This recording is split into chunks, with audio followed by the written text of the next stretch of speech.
Hello, and welcome to Simple Blind Luck. I am Blind Luck, and I'll be your guide dog on our little adventure.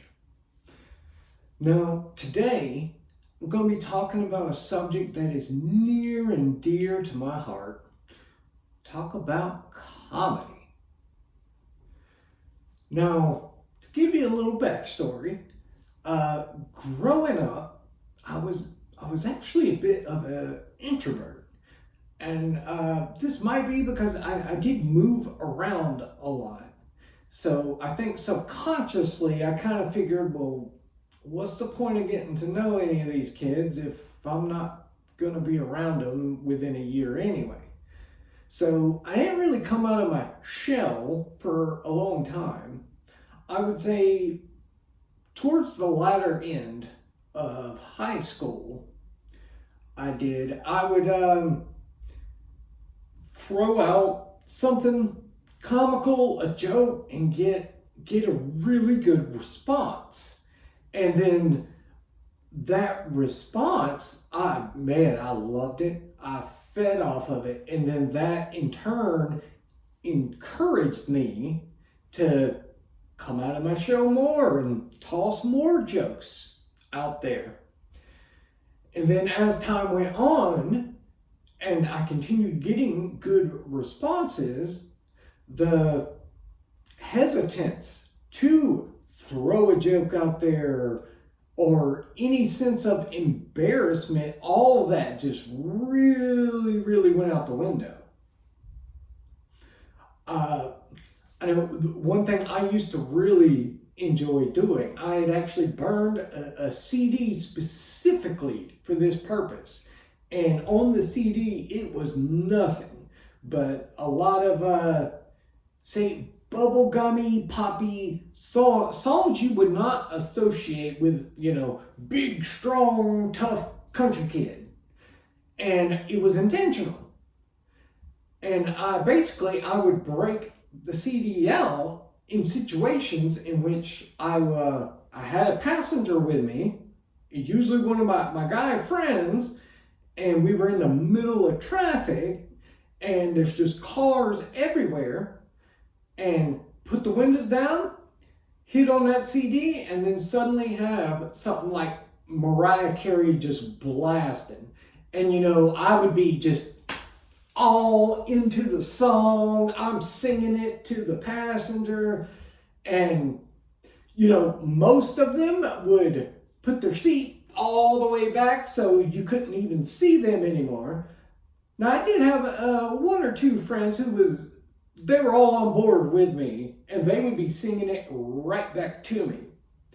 But the main reason I would do that is because everybody else in traffic would be staring like, what is up with this dude? He is a nut job. But I didn't really care about that, the embarrassment of that. I know I just gave them a little bit of enjoyment. They were probably sitting there all down, upset because they're having to sit in traffic, and I probably just brightened their day a little bit. I mean, heck, some of them might have went home after that and told their family, like, I was sitting in traffic and there was this crazy nut job dancing to Mariah Carey, and then who knows how many people got a kick out of it then. So if it was something I thought was funny, then there wasn't much hesitance to just go for it if I thought I was going to get a good response. Now, as you may imagine, after I got in the wreck and became blind, I was both literally and figuratively in a very dark place for a while. And comedy is one of the things that would help kind of pull me out of that, at least for a bit. There's something special about laughter, and it can just releases endorphins and just makes everything feel so much better. And I really enjoy it.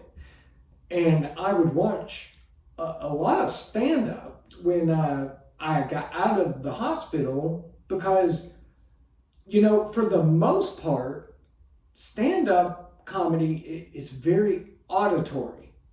Yes, there are some visual elements to certain ones here and there, but for the most part, as long as you can hear it, you're going to enjoy it. You know, you don't have to see it. It's not like a magician.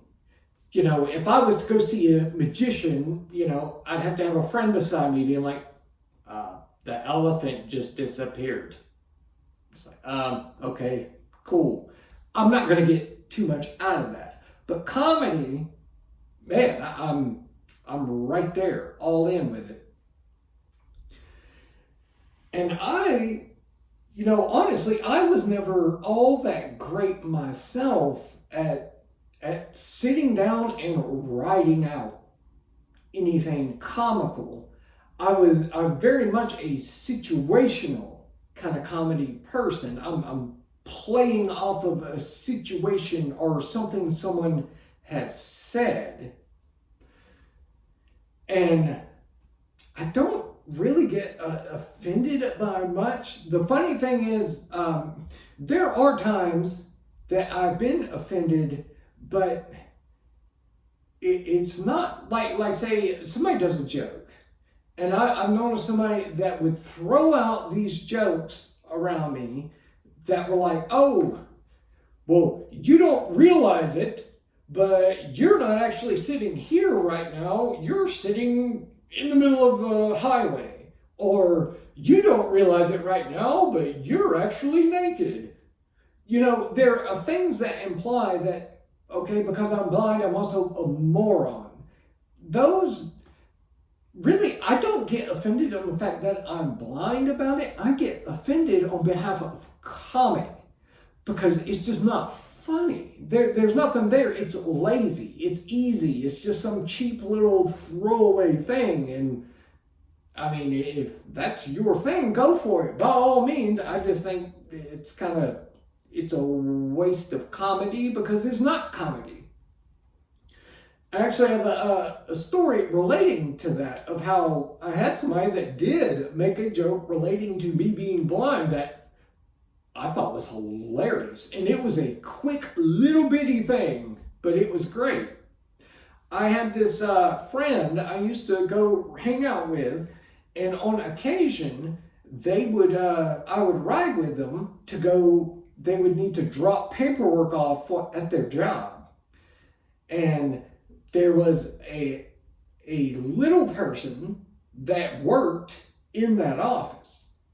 And my friend would tell me about him, and we'd have conversations back and forth through my mutual friend, but we had never actually met face to face. Me and the little person had never met. But we got to know each other, and my friend would tell me, y'all have the exact same personality. Y'all are both just making jokes left and right. You're both very funny. But I was still hesitant as far as making jokes because I don't want to step on anyone's toes. And my friend kept telling me over and over, he doesn't care. He is just like you. So one day we're going up there and my friend says, you know what, when I go in, I'm going to send him out so y'all can talk and actually meet in person. I was like, oh, okay, cool. So he comes walking out, and I can tell it's him because I'm sitting in the car still. As he walks up, he literally comes to just slightly above the door handle for the car. And I was like, you know what? I'm going to test her theory, my friend's theory out, that we are the same and have the same sense of comedy and all that. So I decided to take a shot across the bow there. So as soon as he walks up, so how's the weather down there? And without 2 seconds of hesitation, he goes, I don't know. How's it look? And man, we both lost it. I probably got a good 4 or 5 minute ab workout. I was laughing so hard because of that. But it's a good lesson, though, in the sense of when it comes to comedy, you really got to learn to pick your moments. especially in the world today, because it is so easy. People get offended. People can be offended over anything. I've had people get offended on my behalf when I wasn't even offended. So you really have to know your audience, because say in a situation like that where that individual and myself, we became pretty good friends after that. The exact same scenario given other people, man, I could have been strung up by my toes and outcast by society for the rest of my life over that. So man, you really have to be careful and pick your moments and just know your audience. I would say is a very big thing. But I just want to go over some things about comedy, how it's played a big role and helped me a lot. It brought me through a lot of really dark times, and I'm very thankful for the Lord blessing me with the sense of the personality I have, and helping give me the sense of comedy that I do, and that I do have that there to help. Because I will tell you, it is really hard to be down and depressed if you are like making a group of people laugh hysterically. There is no better thing in the world to me. And you can't really be down and depressed if you've got people just rolling with laughter all over themselves. But I just wanted to throw that out there and explain of how big comedy is for me. I'm going to do the cheap like, subscribe, and tell your granny and them. I will leave you with an on the bright side. And for today, we have, yeah, I'm blind. But on the bright side, I now have access to countless blind jokes that would have been taboo for me to use previously. And with that, I'll hear you later.